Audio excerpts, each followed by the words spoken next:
sindakuzi bwambye marakuzi amazi yaramurirwa igipfa cyawe yabaye yahawe mani rangira kubwira abantu ngo ubupantikoti mwana wose intebe zitandukanye n'ibi na biriya n'ibikorwa bitandukanye abantu bandi bose n'ishengero harageze ko tubibutsa kurondera iki ubugororotsi kuko ibintu biriko birononekara abantu barwaye abanyedini harageze ko abantu babonera ubugororotsi usanga ubugororotsi si ikintu batwara mw'ikoti ni ikintu kimenyekana ubugororotsi buragaragara duca dusanga kuri yo mubaragaragara umutima wa yo waruzi ko agororotse waramubwira ngo shishikara uragororotse dusanga abana bo kwa Yobu bari bazi ngo dufise umuvyeyi agizeye agororotse twasanze mw'ijuru hariho umwakunda umukristo mugashikanwa naho abantu bose boba bagizeye batawumubara Yesu niko ameze nico gituma umuririmbyi avuga ati wa mutima ubira nuze pane twasanze abana nibo bakundukize ni Yesu wenyene akunda umuntu yatawe n'abantu niko ndasenga iryo cyane Imana irambye ati bari n'abantu bo bashikana umuntu wese mu bintu ariko ahindukiza amaso yirukende Yesu umagizeke kubera kumwibagira uraruha abigishwa bageze kumwibagira bari mu bwato barataba amazi arabuzurana hanyuma sinzigera bibutse mu kanyuma bamubwira abagabo y'ibiraguraguye barushe baca baramubwira ngo tubabaye ko turiko turapfa aca yikangura abirande ati ikiguza abwira ikiyaga ati ndakubariye bora cereza n'ubu nyene tukiriko turavuga aya majambo ndizera ko ariko aracecekesha rapa kuko arashobora gucecekesha bya bintu bigizende bikuruhije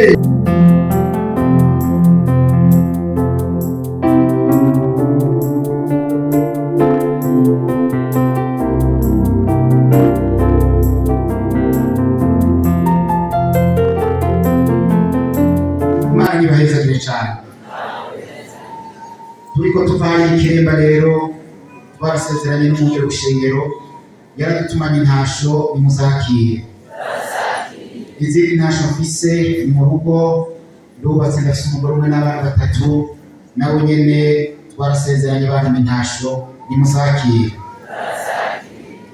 nuko rero kugira tuziga mu mwanya dusome amajambo y'Imana hariya mu cete hariya mu gitabo ca mbere c'abantu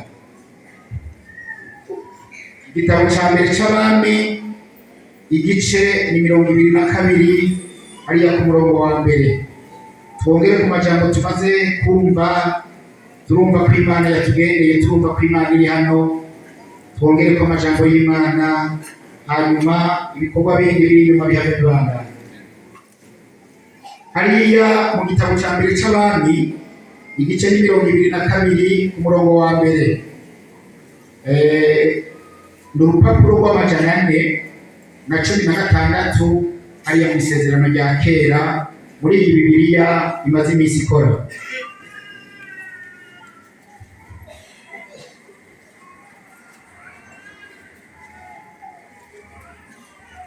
avuga ngo kandi muce mwihangana turasoma kariya gace kugira ngo mwumve neza inkuru ingene yagenze Ahabu na Yehoshafati bagisha inama abaki kandi Abasiriya n'Abisirayeli bari bamaze imyaka 3 batekereje batagwana maze mu mwaka ugira gatatu Yehoshafati umwami w'Abayuda aramanuka aja kuramutsa umwami w'Abisirayeli maze umwami w'Abisirayeli abarira abantu biwe ati hata ntimuzi yuko Ramoti Gileyadi hari hacu natwe tugapfa kwihorera ntituhagorotore umwami w'Abasiriya araheza abaza Yehoshafati ati mbega wokwemera kuntabara ukajana natwe uja guterera Ramoti Gileyadi Yehoshafati yishura umwami w'Abisirayeli ati yego cane jewe ndumwe nawe n'abantu banje nibo biwawe n'amafarasi yanje niyo iwawe maze Yehoshafati abari umwami w'Abisirayeli ateka se banza usiguza ijambo ry'Uhoraho nuko umwami w'Abisirayeli akoranya abakamenyi bari abantu 400 arababaza ati mbega tujye gutera Gileyadi cyangwa dusigeho? Baramwishyura bati duhatere uhoraho azohagabura mu maboko yawe y'ubwezi. Ariko Yehoshafati arabaza ati mbega uretse aba nta muntu avugishwa n'uhoraho yobaho ngo tumusiguze? Umwami w'Abisirayeli yishyura Yehoshafati ati haracyasigaye umuntu umwe twoshobora kubaza akadusiguriza uhoraho, yitwa Mikaya mwene Imura. Ariko ndamwanga kuko ataho avugishwa ibyiza kuri jewe atari ibyaha. Yehoshafati aramubarira ati sigaho ubwenzi ntaco uvuga utyo. Nuko umwami w'Abisirayeli ahamagara umuntu w'inkone aramubarira ati genda unyamuke uzane Mikaya mwene Imura. Kandi umwami w'Abisirayeli na Yehoshafati umwami w'Abayuda bari bavyagiye ku ntebe zabo z'ubwami bambaye imyambaro y'ubwami, bari ku nama kw'ishikiro y'ikirimba c'i Samariya. Bakamenyi bose bavugishirizwa imbere yabo. Maze Zedekiya mwene Kenayani yicurishiriza amahembe y'ivyuma aravuga ati uku niko haranditse ngo aya mahembe niyo uzokwirukanisha Abasiriya gushitsa baherengeteye. N'abandi bakamenyi bose bavugishwa batyo bati dugutera Gileyadi bizokuberako kuko arazohagabura mu maboko yawe y'ubwezi.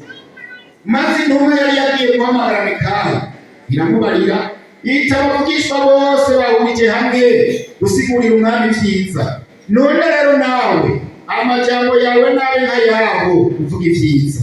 Mikaya aramwishura ati ndakurahira uhoraho ico warambarira cose nico nja kuvuga.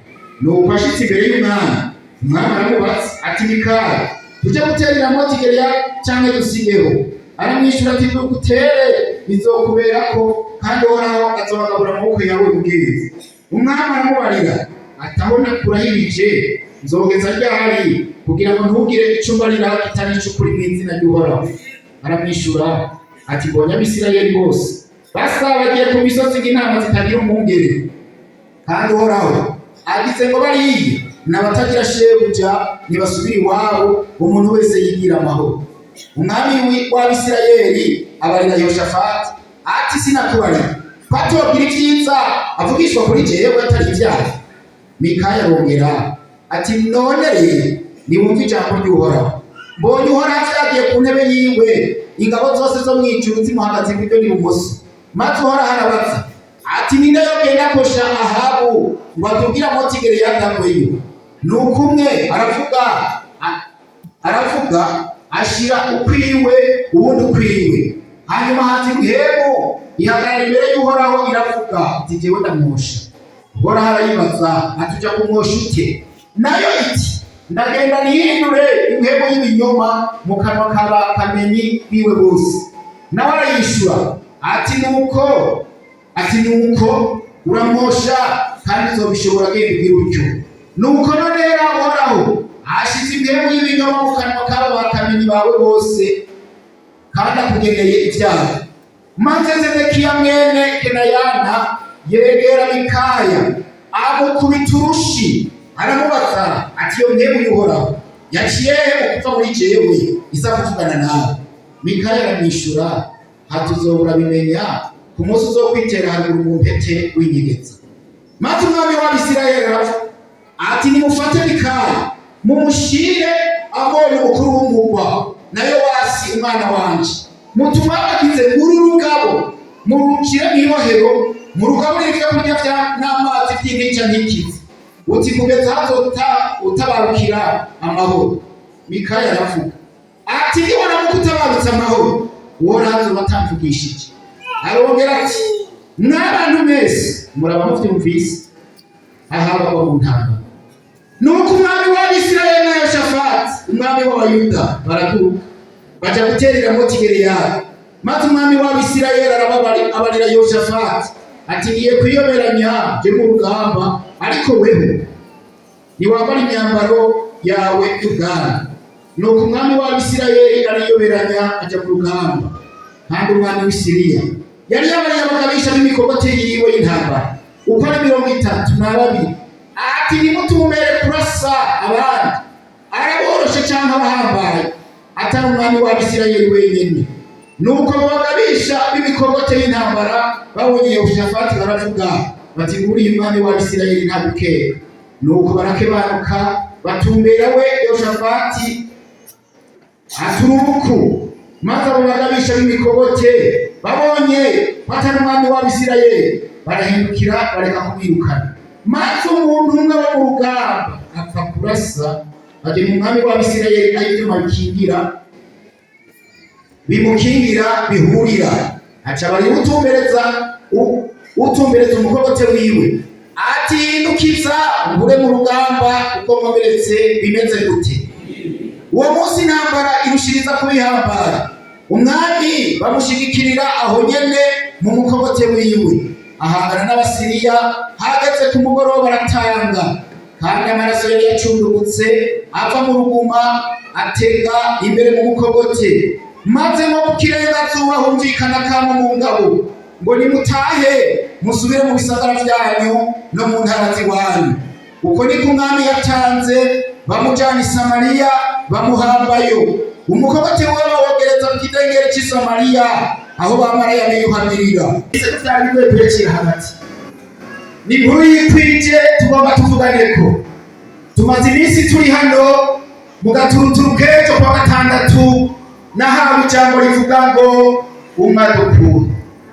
Yohana ariko aratanga intasho hariya mu vyahishuriwe Yohana igice ca mbere ku murongo wa 5 avuga ngo umuntu uba muri mwebwe, aravuga ngo uze ku Mana n'intego ndwi no kuri Yesu. Avuga ko vyinshi baributsa abantu ati umaze adukunda twasanze mw'ijuru hari umakunda umukristo mugashikanwa. Naho abantu bose boba bagize batawumubara Yesu niko ameze. Nico gituma umuririmbyi avuga ati wa mutima ubira nuze pande twasanze abantu aribo bakunda umukristo ni Yesu wenyene akunda umuntu yatawe n'abantu. Haleluya.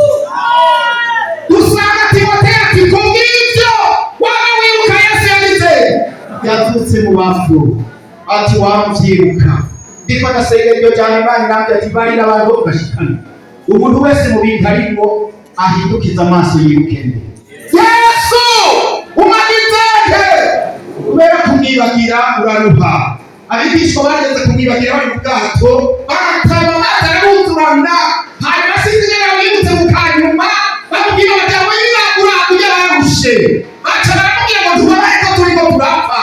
Aca yikangura agira ati ati isiguza arabwira ikiyaga ati ndakubariye bora cereza n'ubu nyene tukiriko turavuga aya majambo ndizera ko ariko aracecekesha rapa kuko nashobora gucecekesha vyabindi bigizente bikuruhije. Hari mu gikoraniro kininiya, hanyuma rero umuvugabutumwa bari barubaka ikintu kirekire kugira ngo abantu bose bamubone. Hanyuma rero ariko aravuga ubutumwa, hanyuma mu karere hari yapfuye umuntu. Abo bantu imbere kumuhamba barizeye, ariko aravuga nk'uko ndiko ndavuga baca inyuma atababona, bazana bamuvyiga bashira munsi y'ico kintu ahagazeko. Ako yavuze ubutumwa ubushobozi bw'Imana bucecekesha. Amen. Uraza batabona umugabo ukuguragiza gutya, babona akaboko ariko agira gutya, barakurayo bukebuke babohoye arakira. Umukozi w'Imana bandanya avuga ntiyamenye inama. Haheze umwanya rero ikorana giheze, harimo abamenyesha amakuru barose amakuru baragenda no ku mukozi w'Imana. Umukozi w'Imana igihe wari kuravuga ubutumwa, hariho umuntu yitwa Naka yari yapfuye n'urupapuro kwa muganga w'umuntu, none wari kuravuga ubutumwa bamuzanye barigenda bashira hajya munsi ya kiyakiri wari uhagatseko. Hanyuma tumwana tubona wakize hamwe turahagaranye ngaha n'ubushobozi ki wakoresheje. Aravuga ati ngivyo ntavyo namenye, ati ncoze gusa iyo tuvuga ubutumwa haba hari ubushobozi bushobora kuzura abapfuye. Rambaye kuvuga ku bushobozi bukorera mu bere bukorera mu ishengero ry'Imana. Nagomba wizere ndizeye ko yakoranije abantu barangana ubu ntiyabakoranirije ubusa bya bindi by'iwawe.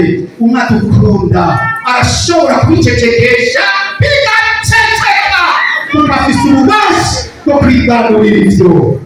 Ejo twarabonye amajambo avuga ngo murondere iki. Zefaniya aravuga ngo murondere ubugororotsi. Mana irangira ngo mbwire abantu ngo ubupantikoti mwana bose intebe zitandukanye n'ibintu birinda ibikorwa bitandukanye abantu bandi bose mw'ishengero harageze ko tubibutsa kurondera iki ubugororotsi kuko ibintu biriko birononekara abantu babaye abanyedini. Harageze ko abantu barondera ubugororotsi. Usanga ubugororotsi si ikintu batwara mw'ikoti, ni ikintu kimenyekana. Ubugororotsi buragaragara, duca dusanga kuri yo bwagaragara umutima wa Yobu wari uzi ko agororotse. Baramubwira ngo shishikara uragororotse. Dusanga abana bo kwa Yobu bari bazi ngo dufise umuvyeyi agize agororotse.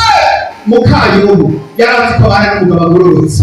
Niyo mpamvu Cabi yavuze ati n'ubu uracyakomeje kwamugira bakugororoka mpaho. Ababanyi ba Yobu bari bazi ko bafise umubano agize agororotse. Haleluya! Imana ubwayo n'ijuru yari izi ngo ndafise umugororotsi. Cyo gituma yibwira ati imbere yanjye ya Satani. Dusanga Yobu yaciye mu bipimo byinshi aguma agororotse. Icya mbere yapimwe n'ubutunzi buriko buragwisha benshi muri ino minsi. Intama ziragwira mu magizeri, ziri ibihumbi mu magizeri, ari baho gaciye bugufi aramutse abantu bose kuko bitera bitunga abantu bakagana. Yobu yarapimwa n'icyubahiro kuko ngo yari uhambaye. Yobu icyubahiro kiratunga aguma agororotse. Yobu Yesu adufashe. Abura hari umwanya hanze ubukene byose birahera, Yobu aguma agororotse. Hari umwanya abana ari wapfira rimwe ahambira rimwe abana 10, Yobu aguma agizeze agororotse. Hari umwanya umugore yatutiwe hafi aho kumuremesha kwa ibihute turi kumwe bene data mu bihuta ku magororotse. Umugore amubwira naho tukimana upfuveho aguma agizeze ati siyo kuko numvise niyo abagore bipfapfa si wewe oyawe.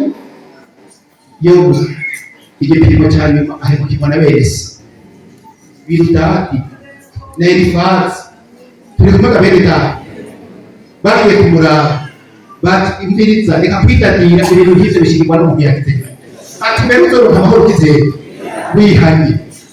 Duheze kuri ayo majambo no gusa ndiko nasengera runo rugendo. Amajambo numvise avuga ntigoma muri jewe adahengesha ngana muri iri joro nicaye mu ngaha naguma numva ngo ahabagwa hehe, ahabagwa mu ntambara, ahabagwa hehe. Igipfa cyaburiwe ni aha. Narababajwe n'aha kuko yapfuye yanditse yaburiwe kabiri kose. Kabiri nakagaragara nyiravuge mugabo ntiyaburiwe kenshi. Hari umuntu aburirwa kenshi. Ndagomba mfise ubutumwa bwo kuburira ahantu mugashikanwa. Sindakuzi mugambye marakuzi amatiri ariko araburirwa. Igipfa cyaburiwe yabaye Ahabu. Ahabu inyuma y'uko umugore amusutse Naboti ahejeje kumwimura uzabibu rwiwe, umugore ati ndiyumva jewe ndavuga rikijana, jewe ntacyo nashoboye kuremenya nanjye ndabishoboye, utari ubwawe ndabishoboye nzoruguha. Ari bubikore bikunde ararushikiriza ahejeje kwicane Naboti aho nyane muri ya mbere. Imana ibwira Yesu genda uburire mbere urishe none ashikiriza utabibu rwiwe ahita ati y'amaraso ya Naboti nawe zizoya rigatira. Nta jambo ryavuze Imana mu bihe erega Imana nta jambo nta Imana itera. Ndagomba kukubwira inkuru maze kumva nategera shireko nta binanga turiko turavuga. Nta jambo ryavuze Imana ryavuzwe n'Imana muri girenge yewe Ahabu bibuza n'ubusa ati ivyo bito tugugende. Ahabu haheze iminsi ngo hari habonetse agahembwe k'imyaka 3 hagati y'Abisirayeli n'Abasiriya batagwana. Ahabu ndabibutse ko yari umwami w'Abisirayeli. Hanyuma rero hari umwami mugenzi we yitwa Yehoshafati w'Abayuda. Uwo mwami w'Abayuda ati ko agahembe kabonetse ngira nje kuramutsa Ahabu. Amaze gushikiwe ubwo nyine akamwakira atabibuka intara bita Ramoti Gileadi. Abasiriya bari barabanyatse acabwira abantu